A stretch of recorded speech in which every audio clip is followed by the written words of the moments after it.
দেশবাসী আসসালামু আলাইকুম। আমি বলেছিলাম যে আমার বিদেশ কমিটিতে, জনকল্যাণ পার্টির বিদেশ কমিটি থেকে আমি টাকা নিচ্ছি।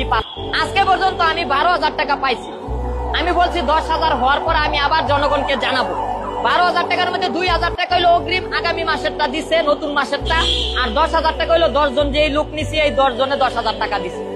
আর এই 12,000-এর পর আর কোনো টাকা পয়সা পাই নাই, হয়তো পাইতেও পারি আগামী মাসেরটা। এগুলো জনগণ আমারে রাজনৈতিক কারণে না, এমনি স্বইচ্ছায় খাওয়ার জন্য দিচ্ছে। মালয়েশিয়া, কুয়েত, ওমান, সৌদি আরব, তারপরে দাম্মাম, হ্যাঁ, সৌদি আরব আরো প্রদেশ। এই টোটাল 12,000 টাকা পাইছে এই পর্যন্ত। এটা আপনারা, এই যে আজকে কয় তারিখ, আজকে পর্যন্ত আমি আরো এখন আর কেউর কাছে টাকা নিবো না। এখন নিবো যে আগামী মাসের যেটা, এই 10 জনের কাছে আগামী মাসেরটা নিবো। 2 জন দিয়ে লাইছে আগামী মাসেরটা, 8 জনেরটা নিবো।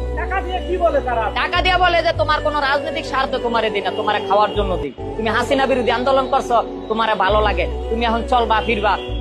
আবার বলছে যে তুই এখন উল্টাপাল্টা কথা কইস না, কইলে তো আবার তোর হাসিনা যদি একবার ক্ষমতা চলে যায়, তাহলে তো আবার মাইর দুই করবো না, তোর দরকার নাই, তুই শ্রমিক শ্রেণীর রাজনীতি কর, এই কথা বলছে।